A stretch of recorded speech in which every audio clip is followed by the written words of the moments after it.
All right, hopefully you all can hear me well. Got about 8:30, so we'll go ahead and get started here. My name's Alex Tarantino. I am the chair of the Education Committee for Preservation Delaware, and I just want to welcome you all to our 2022 annual conference. So quick housekeeping before Dee goes ahead and gets started. All attendees are on mute and do not have videos. So if you have a question for one of our speakers, please feel free to use the Q&A function at the bottom of your screen. If you're having technical difficulties and need to get in touch with us, you can also use the chat. We're going to hold questions until the end. So again, Q&A function is going to be your best way to submit those. And again, welcome. Thank you. Dee Durham is going to kick us off here with a quick welcome. She's our Preservation Delaware president. So welcome, Dee. Thank you.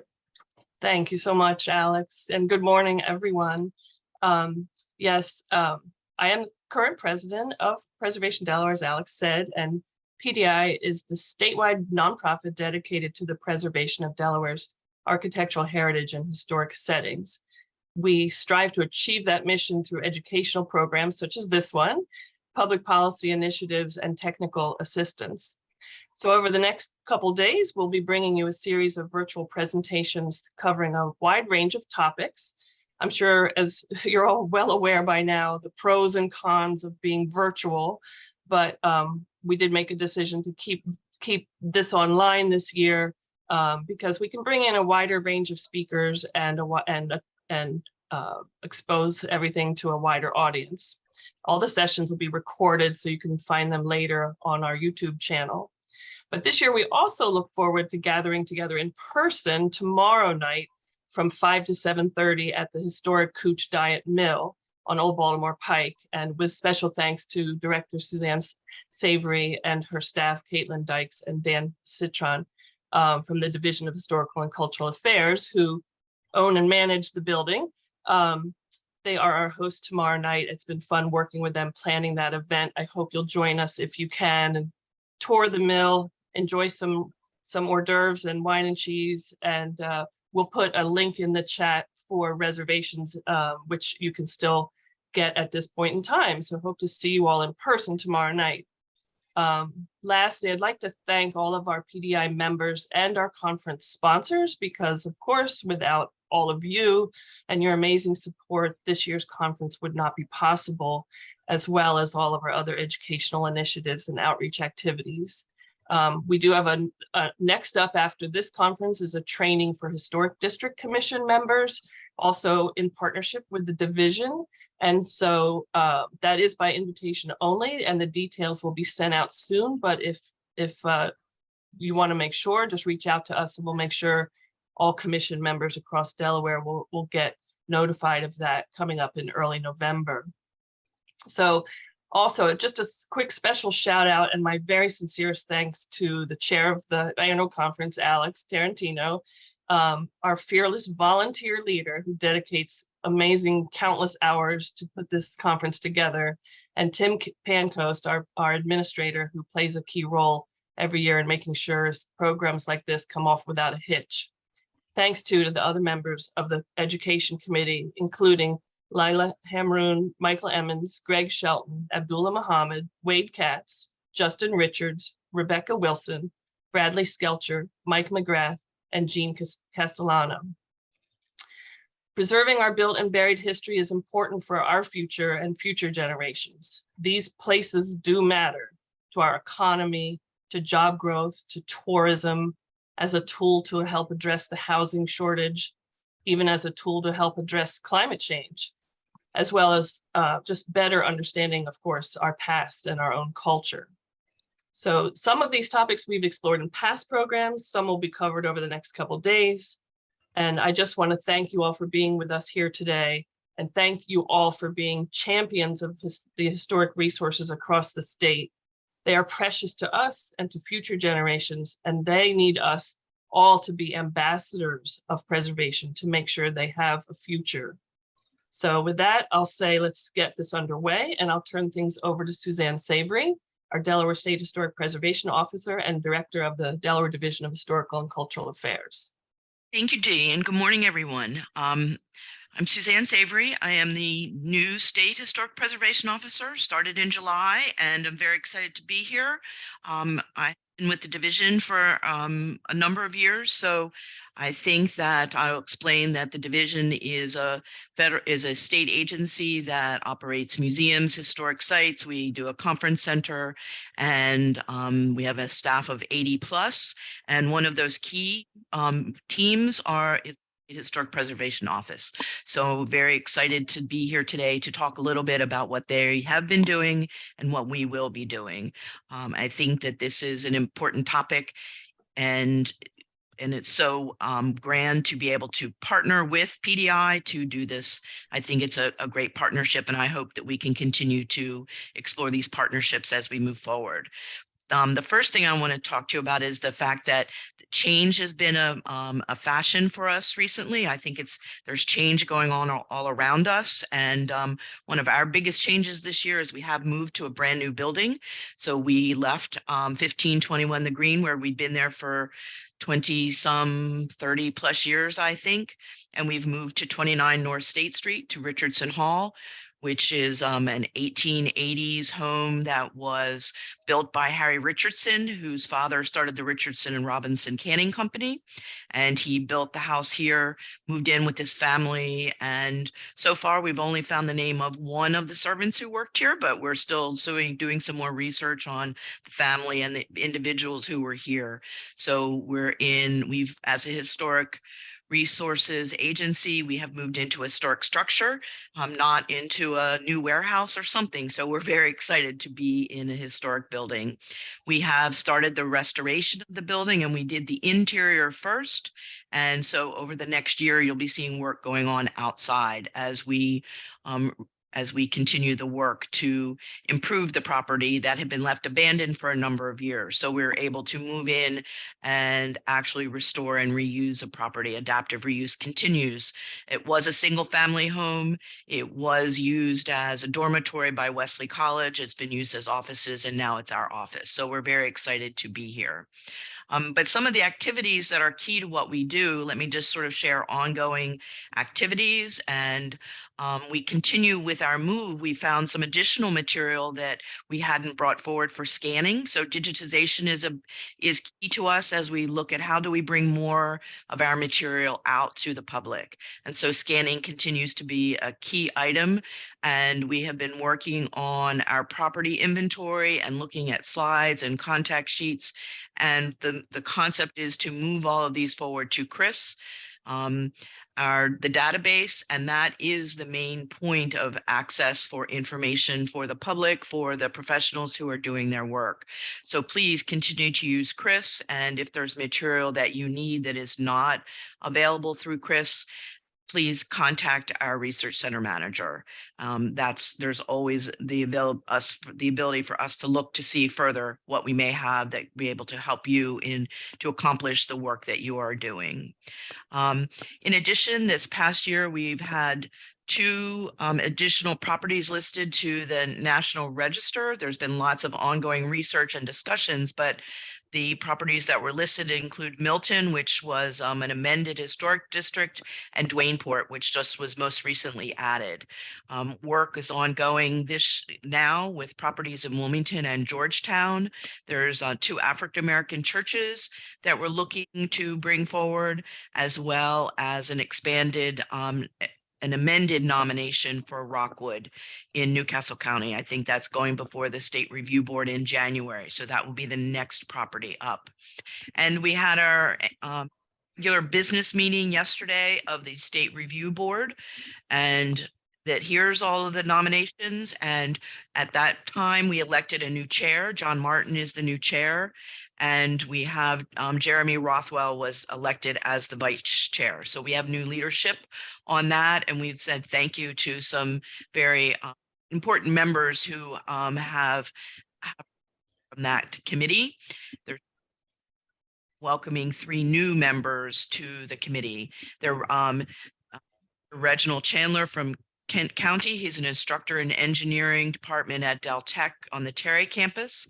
He is also a pastor at the Methodist Episcopal Zion Church in Wilmington. So we're happy that he is joining us.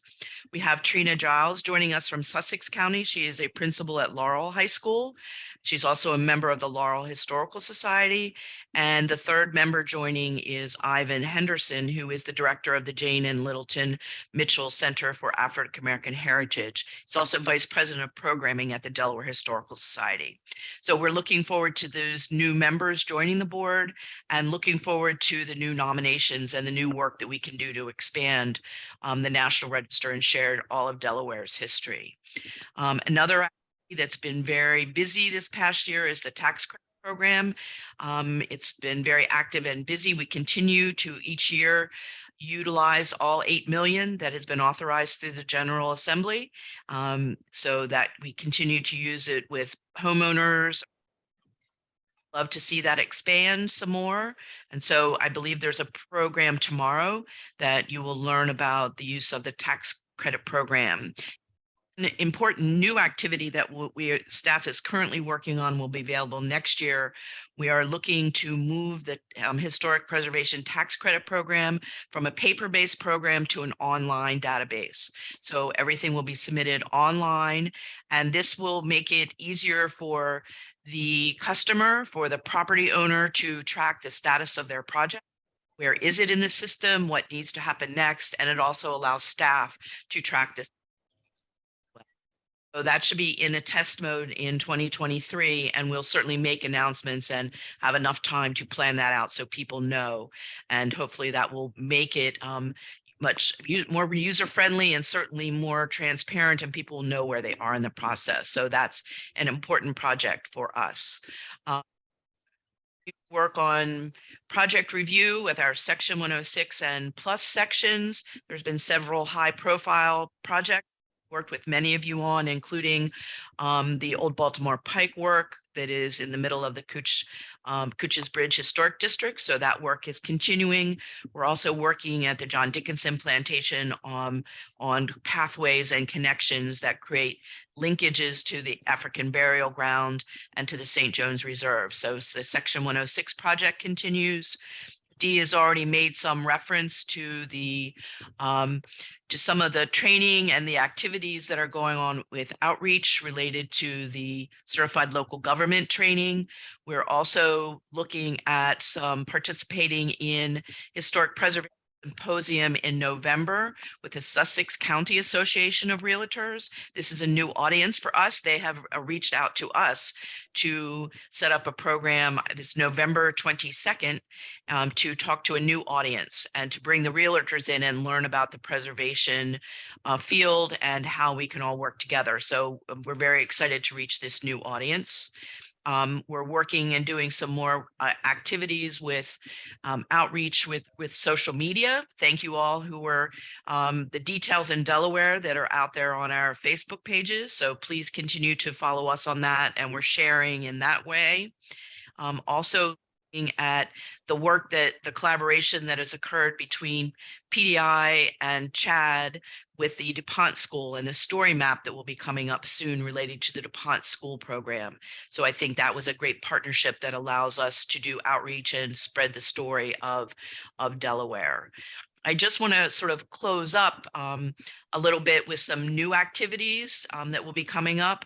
Last year, the Cultural Resource Incentive Program was passed. This was a scholarship program that will allow individuals in the cultural resource field to apply to obtain scholarships in archaeology and the history field to those who work in Delaware, work for cultural institutions. We hope that that will be in place in 2023. So a way to diversify the field, bring in new voices to the field. That's very exciting.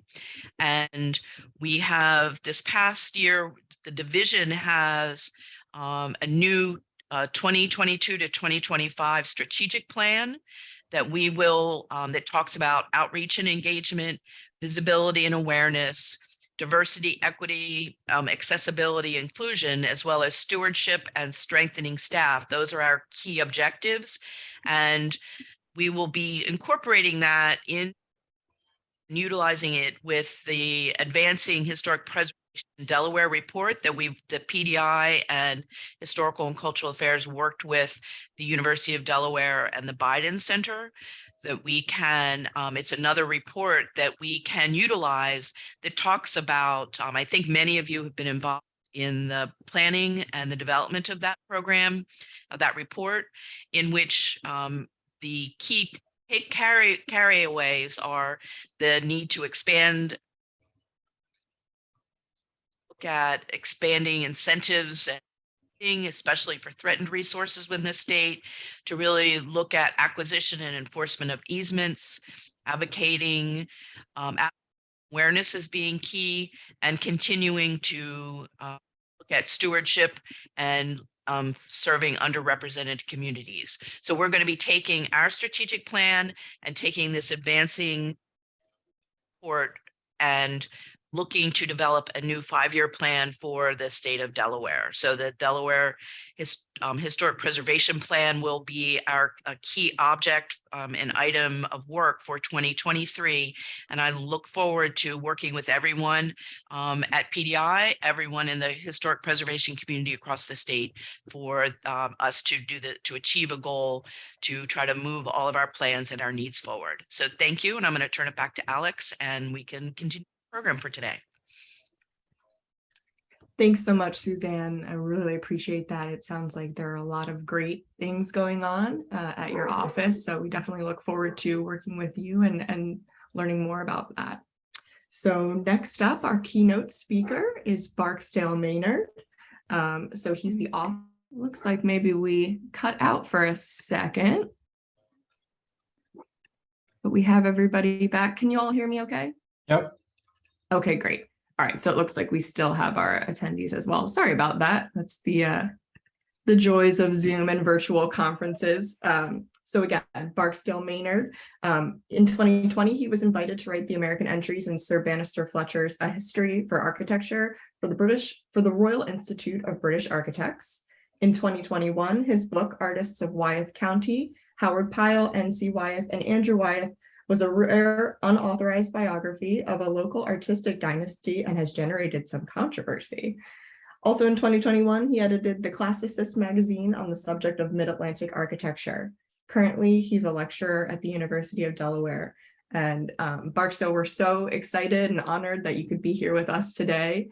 So please go ahead and take it away. Welcome. Thank you, Alex.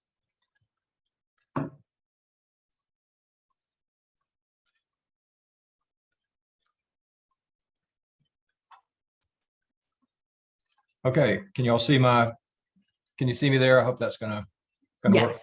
Yep, that's great. Alex, thank you for that kind introduction. I want to talk today about a provocative question. Is there such a thing as Delaware architecture? And this puzzled me during the course of years that I spent writing this book called Buildings of Delaware in the Buildings of the United States series.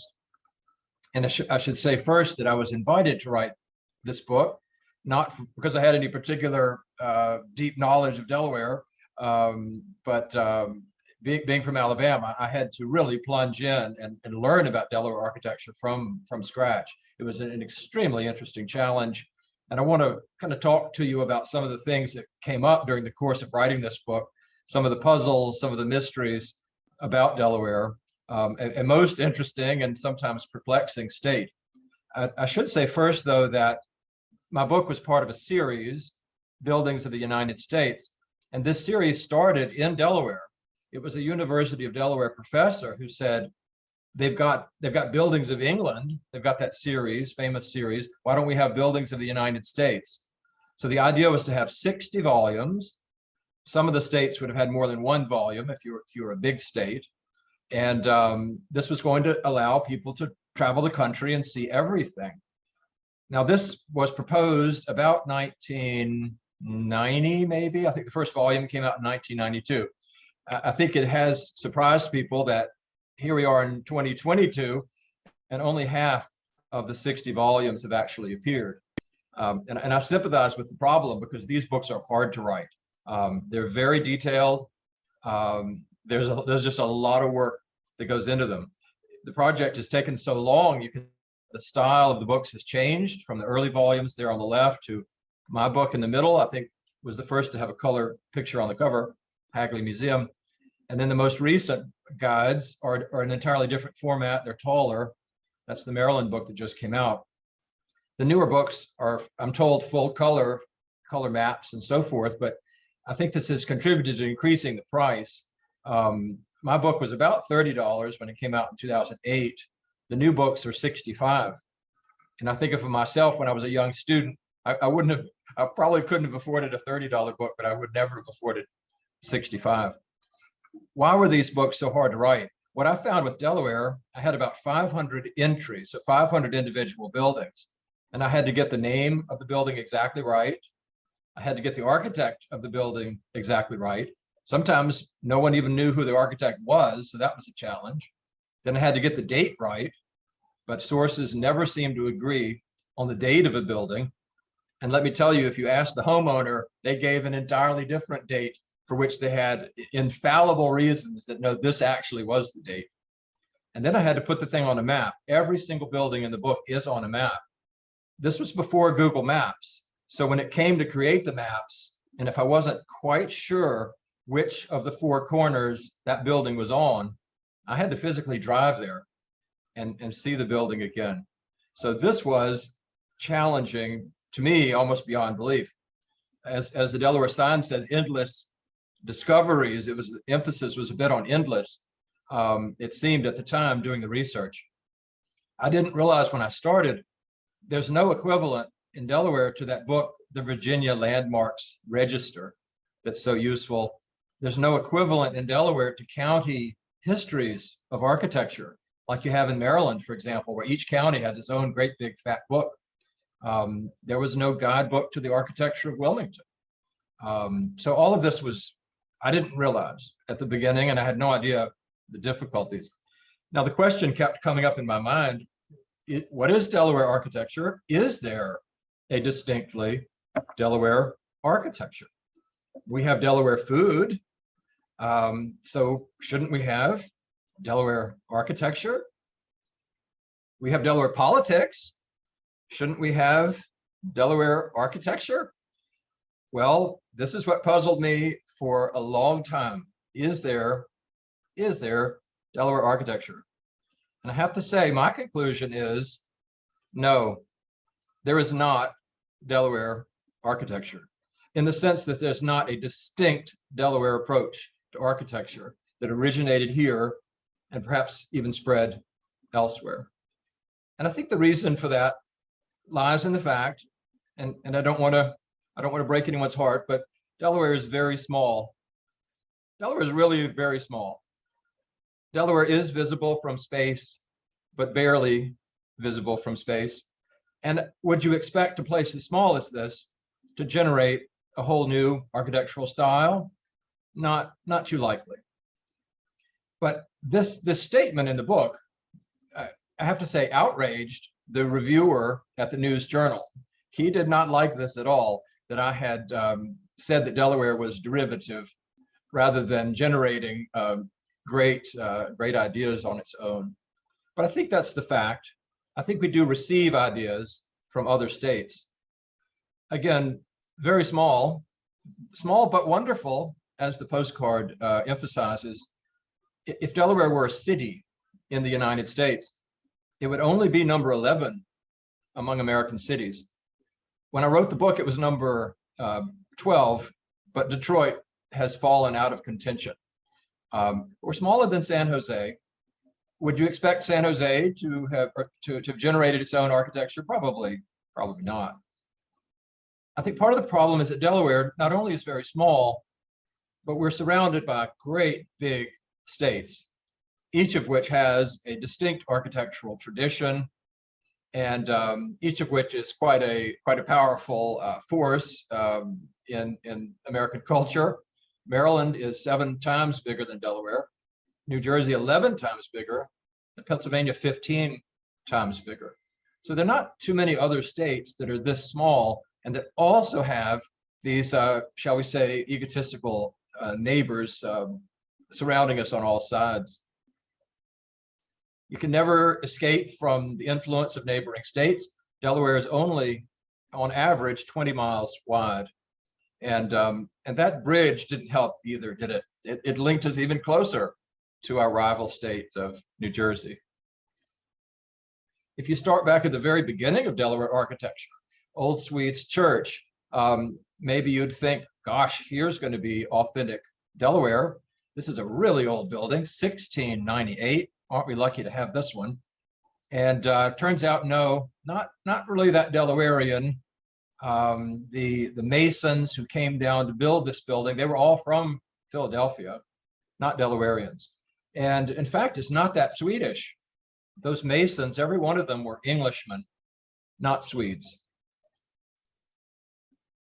I've been doing a lot of research into Emmanuel Church in Newcastle in preparation for a lecture I'm giving there on the last Saturday in October. If you'd like to come, it's celebrating the 200th anniversary of the William Strickland alterations to Emmanuel Church.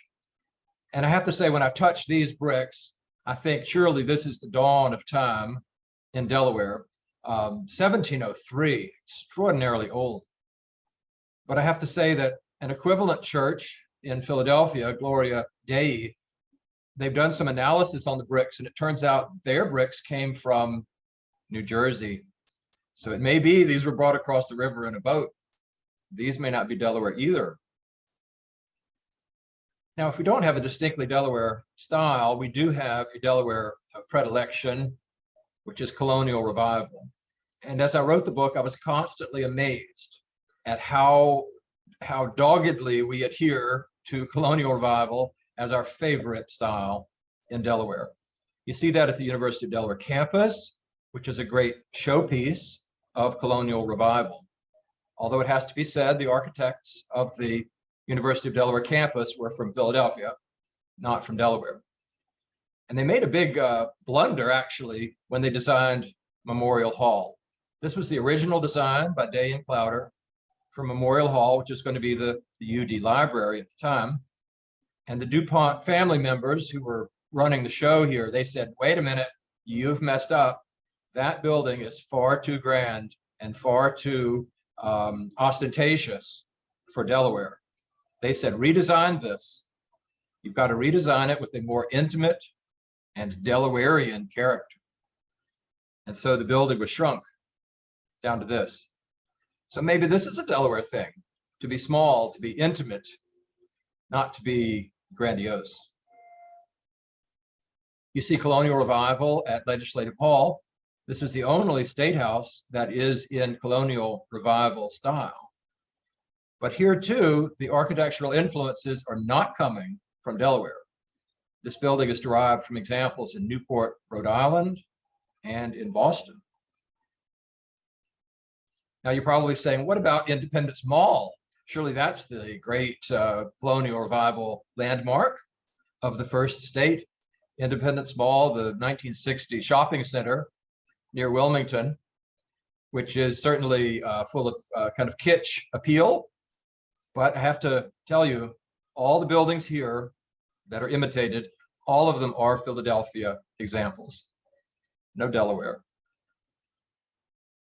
Colonial revival has been so popular, it just keeps on going. It seems unstoppable in Delaware. The Court of Chancery building down in Georgetown, built in the 90s, colonial revival. Very handsome, colonial revival. It presents architects with a real quandary. Suppose you don't really want to design in colonial revival. Suppose you want to actually do something more, shall we say, modern. Well, they tried this. A new court building was proposed in Georgetown, the family court. And as the headline says, some Georgetown officials are disappointed in the family court design. Councilwoman says, plans are absolutely ugly. So I feel sorry for the architects that are trying to do something new, and they come up against this Delawarean insistence that it's really got to be colonial revival. Now, maybe the solution for an architect is to somehow maybe combine modern with colonial revival. Would that work? Let's say you take the windows of Le Corbusier from the 1950s and you mix them with the style of the age of Martha Washington. And this has been tried at the building of Wilmington University, north of Wilmington.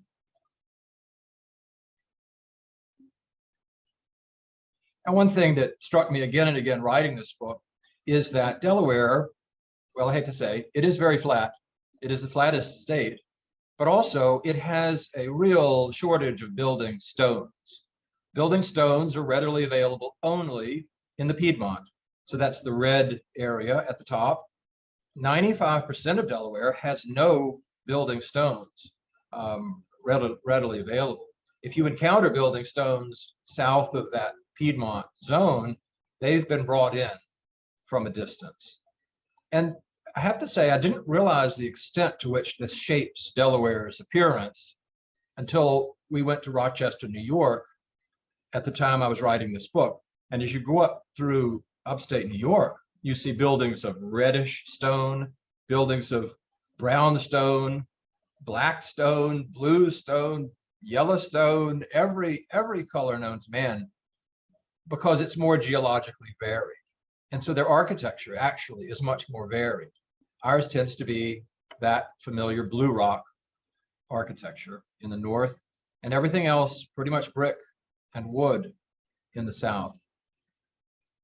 And so when you see a great Delaware landmark like Fort Delaware, surely this is Delaware, Fort Delaware, this is actually Quincy, Massachusetts.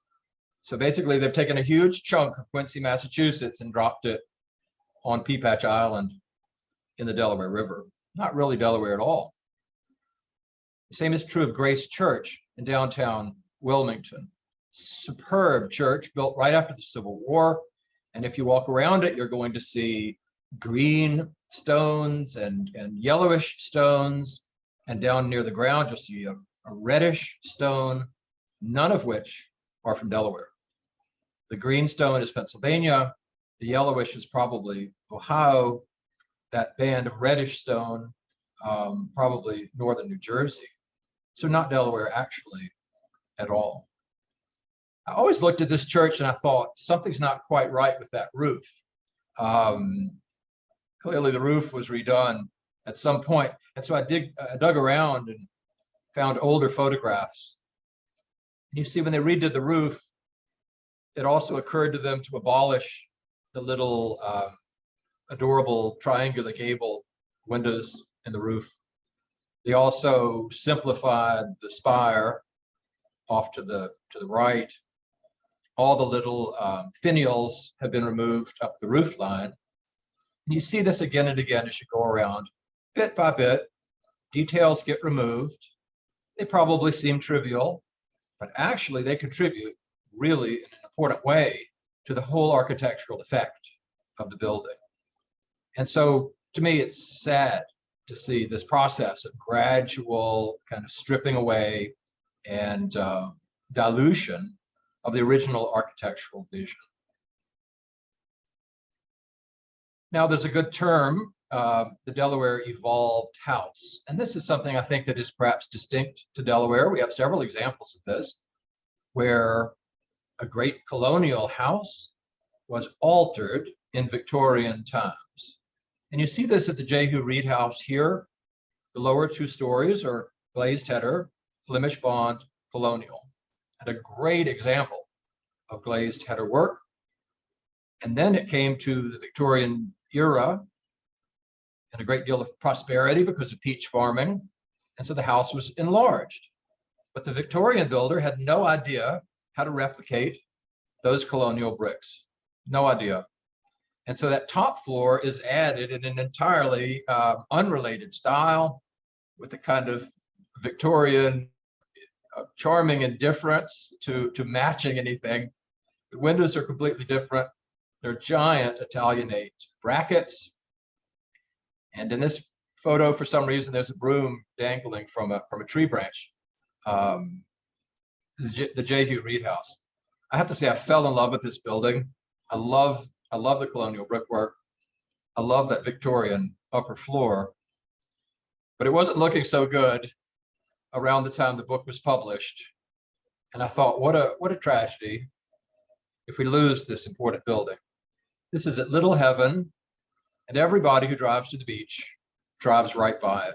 I mean, it's just at the heart of Delaware. Everyone saw this house. And then a storm came, and according to the headline, the Jehu Reed House suffers apparent damage during recent storm. Yeah, if that was my house, I would say, yeah, that is some apparent damage there, most definitely. So I drove down, and I have to say, it looked worse and worse every time. At which point I thought, well, it's time to go inside. We got to see what's happening. And that was the interior of the house. All of this because the owners apparently did not keep up on the termite payments. You might keep this in mind now. Don't skip your termite payment, because this might happen to you. The Jehu Reed House imploding from the inside. Now, does this have a happy ending? Bright and early on the first day of the preservation conference, does this have a happy ending? Does the state step in and rescue it, or does some charitable institution create the Jehu Reed Museum of Peach Farming or something? Well, no, none of that came to pass. But you might say, but there's another great Delaware evolved house that was originally federal and evolved into Greek revival, the Thomas England House at Smyrna. This too is a building everyone saw as they drove to the beach. Drive through Smyrna, you pass Belmont Hall, and then you come to Thomas England House there on the left, which just glowed like this little Greek temple, like a little Parthenon across this long yard of grass. And when you looked at it from the side, which nobody probably ever did, but if you looked at it from the side, as you see here, you can see the much older house on the left. And then the Greek revival had come along, and they've added this exceptionally interesting second house really onto the first, an evolved house. This house really has every architectural detail you could want from the Greek revival. It is an architectural historian's delight. It is has a great backstory. I thought a lot of the best Delaware buildings have an interesting historical backstory to them. And Greek revival is extremely rare in Delaware. It's very, very rare. What a great building. But then the bulldozers arrived, and you could see them chewing off the back of the building. And there it goes. And there goes the original section, until nothing was left. Apparently this was done to put in some sort of commercial development, but there's never been a commercial development. It's just a weedy lot with a bunch of bricks strewn around. Now, if Delaware has often derived its styles from elsewhere, I must say some very important architects have lived in Delaware. Some very important architects have worked in Delaware. Benjamin Henry Latrobe lived in the All House, still standing, in Newcastle. And William Strickland, he designed the new steeple on Emmanuel Church. Strickland, the leading Greek revival architect, and also a dabbler in the Gothic. That church has had some preservation issues of its own, of course, and I'll be talking about that in my lecture at the end of the month. But thankfully, after the 1980 fire, Emmanuel Church was beautifully rebuilt and restored. Robert Venturi, the leading Philadelphia architect of recent generations, one of his first commissions was in Delaware, the Peter Flint House, built at a time in the 1970s where Venturi couldn't get too many commissions at all because his style was so controversial. So this is a major building of the postmodern style. And it's interesting to see that Venturi, of course, recognizes the Delaware love of the colonial. And so he makes some nods to the Georgian. And Venturi did the Student Center at the University of Delaware at the time I was writing the book. It's a major Delaware building, I think.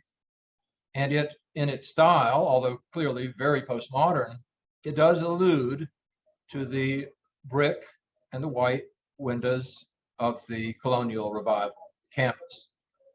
Inside, Venturi included a great long line of letters, neon letters on the wall, just like the Parthenon frieze.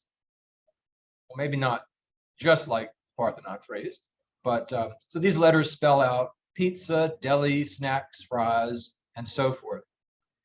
But again, at the time I was writing the book, an undergraduate student was standing outside one night and looking in through the windows, and the student observed the fact that as seen through that particular window, those letters spelled an obscenity. And so poor Venturi had to redesign the whole row of letters to eliminate this problem, because believe me, once one undergraduate noticed, every undergraduate noticed. Now, these are major architects, Latrobe, Strickland, Venturi, but we've got a lot of sort of second tier architects active in Delaware, for whom Delaware buildings were very important in the story of their life and their work.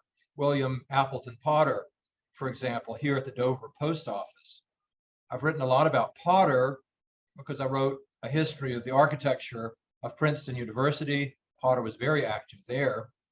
And Potter's a significant figure in the story of American architecture right after the Civil War. And I think the Dover Post Office is a great example of neo-Grec or Gothic revival of the 1870s. A really lovely building, one of these anchor buildings that a town like Dover really needs.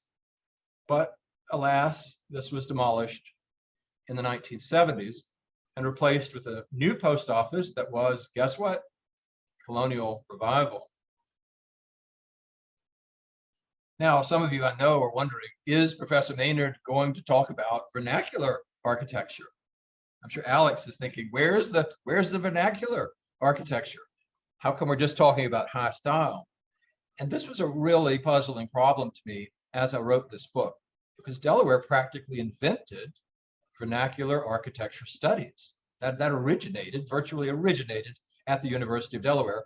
And as long ago as 1987, the University of Delaware was measuring muskrat sheds and doing architectural drawings of muskrat sheds, right down to the door latch and the hinge. You know, an architectural treatment you would think they would give to something like the Parthenon, and they're giving to a muskrat shed. So what was I to do in a guidebook to Delaware architecture? If I only had 500 entries, would you put a muskrat shed? If you weren't going to, why not? You've got to explain yourself. Would you put this sort of building in the book? Not a muskrat shed, but it's clearly vernacular down at Slaughter Beach. I love it. Should it go in the book? Wait a minute. What about all our suburban housing? Isn't that vernacular? Delaware must have 100,000 little funny houses like this, built in the 50s and 1960s when Delaware was one of the fastest growing states. This is vernacular, right? A lot more people live in something like this than live in a muskrat shed. Would you put this in? I didn't put a single suburban house. I don't think, not one, made it into the book. Would you put this in the book if you had 500 entries for the state of Delaware? This is the Erott House down in extreme southern Sussex County, an important example of colonial architecture as derived from Maryland examples. And I think this illustrates one of the real problems I encountered writing the book. Something like the Erott House, it's rural vernacular architecture. So it's going to be far from the main roads. It's going to be on private property. There's going to be no public access. Even if you could get access, you've got to go inside to see all those choice vernacular features, like tilted false plates and so forth. So it's almost impossible to think of this as being worthy of a guidebook, although in fact the Erott House is in Buildings of Delaware. I think one of the problems I found writing the book is Delaware has so darn many towns, 57 towns.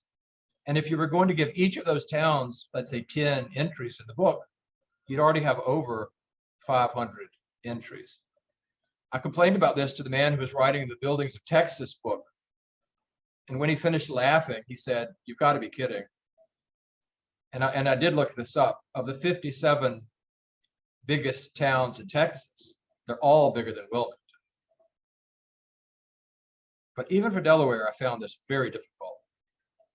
And then, of course, there's Wilmington. Wilmington needs more than 10 entries. Wilmington probably needs 100. So I found this very, very challenging. And I have to say, the next book I wrote, the book about Princeton architecture, I did not try the guidebook approach, which I didn't think works. I don't think it really works. I think you need a narrative history in which individual buildings are treated within a narrative flow of text. But I went all over the state, something I'll probably never have a chance to do again. It was a tremendous honor to be invited to write the book and to see every little town, every rural corner of Delaware, completely fascinating to explore. And always asking the question, does it get included in the book? Should it go in the book? Should bridges, for example, go in the book? Absolutely. I've got a lot of bridges because I think Delaware history really depends so much on waterways and bridges, whether they be road bridges or railroad bridges. This is the Iron Bridge at Hagley. And I discovered going down all the back roads, always I had with me a Xerox of the old 1860s maps of Delaware. The road patterns haven't changed much. It's quite fascinating. I would go around a sharp corner and there would be the same sharp corner on the 1860s map. And always I wanted to be sure I didn't leave out Sussex County. I always fretted that I wasn't doing justice to the extreme southern part of the state. But the truth is, 63% of Delawareans at that time lived in Newcastle County. That's where the money tended to be historically. That's where the architects tended to live. That's where the architectural historians have been. So I struggled not to omit great examples in Sussex County, but it was often difficult not to. Lawrence, for example, which I thought was just a spectacular house, strangely not that much known about it, but clearly one of the key Greek Revival buildings in the state of Delaware. Lawrence was demolished right after the book was finished. And a little bit of a soapbox here, but if we're going to tear these buildings down, can we at least please take great photographs of them before they go? Because if you go online and you type in Lawrence, you want to see a picture of Lawrence, there's just almost nothing. There's that same sort of grainy black and white picture I just showed you. At least can we have great online pictures that would allow people to see what we've lost, and for that matter, see what we still have. The quality of online photography of Delaware architecture, I think it's remarkably bad. One thing I learned going through these little towns, Queen Anne is everywhere. There's so much Queen Anne. It's vernacular. It's not studied. Very little is known about it. Howard Pyle Studio in Wilmington, a nice example. Frank Stevens' house. Maybe these are more arts and crafts, but another nice example. This is in Arden. But I have to say the Frank Stevens house is looking dilapidated and worries me as I go by. Every town seemed to have its great Queen Anne showpiece back in the late 19th century, like the Hotel Richardson in Dover, a really major building, sadly later demolished. I would look for photographs of streetscapes to try to see what used to be there. This is at Philadelphia Pike and Concord Avenue in Wilmington, a really nice Queen Anne ensemble, but gone. And you would see this everywhere. Queen Anne is getting chipped away at bit by bit by bit.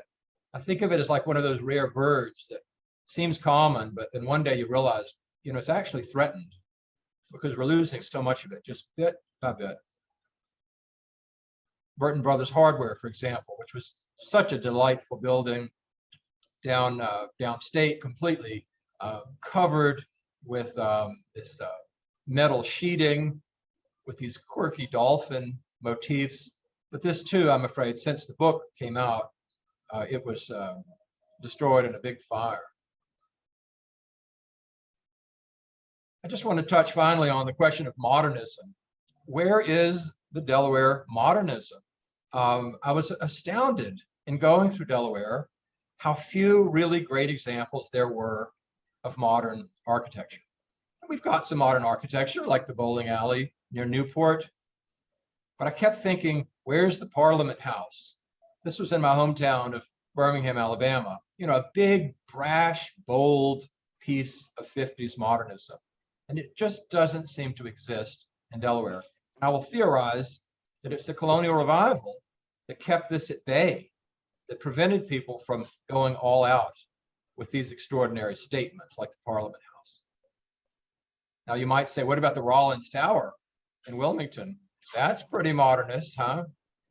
But even here, I think this building is so unpopular and has been so derided over the years that they painted it a few years ago, a kind of colonial brick color to tone it down.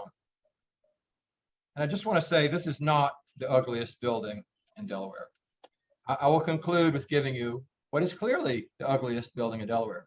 Now, if you go online, it will say the Rollins building is the ugliest. But I think that is a calumny. The ugliest is the Floyd I. Hudson State Service Center. And having shown you a fair number of buildings that got demolished, I will have in my heart the hope that perhaps someday the Floyd I. Hudson State Service Center in Newark will join them. Thank you very much.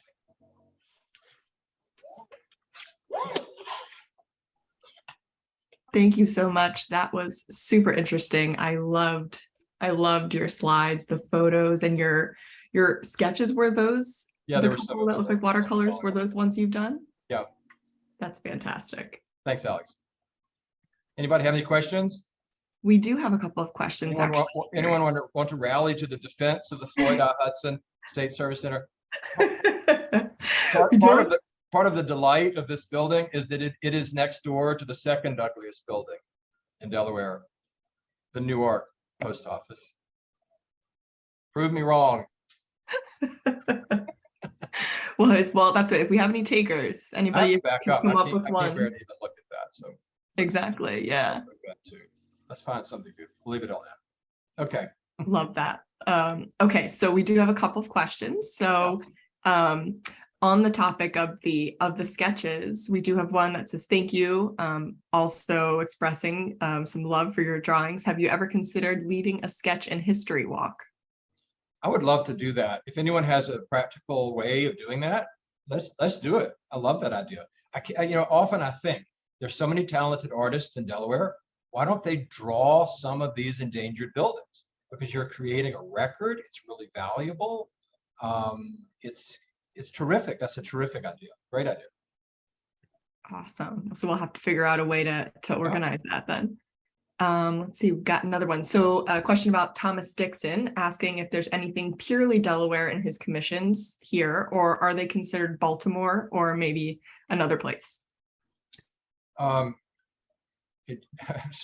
Stretching my mind back now 20 years, Dixon is the Grand Opera House. If I'm remembering, he's the Baltimore architect of the Grand Opera House. I hope that's right. But yeah, I think thoroughly Baltimore. There are, of course, many Delaware architects. And I kept thinking as I wrote the book, we actually in Delaware, we know more about the Ike Cleaver Muskrat Shed than we know about the architectural careers of modernist Delaware architects. Totally unstudied. There are so many interesting modernists working here in the 50s and 60s, wanting to be really modern and then never quite being able to achieve that. That's a wide open subject. Anybody else got a question? Yes. So we've got a couple more here. Here's a good one. So it sounds like the architecture of Delaware does not tend to survive. Could that mean that Delaware's architectural culture then is its impermanence? Do Delawareans simply not appreciate architecture as much as other states? Well, that has been said. A group of Delaware architects got together in the 1960s and were concerned about the preservation problem in Delaware in the 60s, a long time ago. And one of them made the comment in the meeting, historic preservation has been very, very slow to appear in Delaware, much slower than in the neighboring states. Why that was the case, I don't really know. I don't really know. I will say that a lot was written about Delaware architecture, let's say from the 30s, 40s, 50s, almost entirely about colonial. And so the whole range of architecture after the colonial was long neglected in Delaware. That might be part of the problem. Thank you. Let's see, we've got a couple more here. So we've got somebody asking about the Delaware State Hospital and the long destroyed Newcastle County Hospital, if you know anything about those buildings. I'll have to point you to the book. The wonderful thing about a book is that you got in there everything I used to remember and I no longer remember. So please take a look in the book. I'm sorry, I don't remember. I think the Delaware State Hospital was by Stephen Decatur Button, who did the Alabama State Capitol and also did work on Emmanuel Church in Newcastle, which I'm going to be talking about. That's perfect. So let's see, we've got one more in here. So I think this is maybe in reference to, is this the William Appleton Potter, who I think is associated with Princeton, right? How does Potter relate to Frank Furness or Furness and Evans? Gosh, you mean in a very specific way or just in general stylistic terms? I would say, well, yeah, whatever you think, what comes to mind for you? Well, I think Potter represents that Gothic infatuation that starts in the late 1850s and really picks up again after the Civil War. And you see in Furness's early work, it's very, Furness comes back from the Civil War. He's all out for Gothic, all these pointed arches, everywhere a pointed arch. But gradually, Furness drifts away from Gothic. And by the 1880s and later, he's starting to really do something entirely different, unique to him.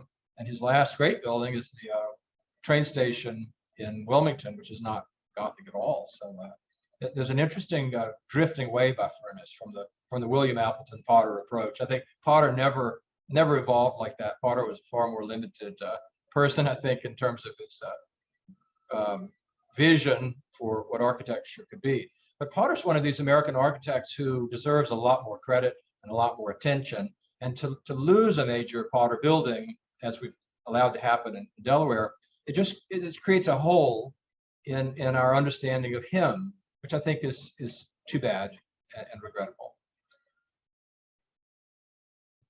Thank you all so much for joining us at an early hour. And Alex, thank you for all the incredibly hard work you've done for setting this up. Well, thanks. And we are just so excited that we could have you here with us today. So let's see. Yeah, looks like we're just about time. So thank you again. Thanks to Dee and Suzanne. I just want to say that we have a really packed schedule for the rest of today and Friday in terms of great sessions and presentations. So I hope you all can stick around with us. So we're going to have about a 15-minute break until our next presentation, which starts at 9:45. So we are going to close the Zoom room and give our next speakers some time to get in and get situated. But I invite you all to maybe stretch your legs a bit, grab another cup of coffee, and then join us back here at 9:45. You'll just use the same link to log in that you used to get into this one. So I hope to see you all in 15 minutes. Thanks so much again.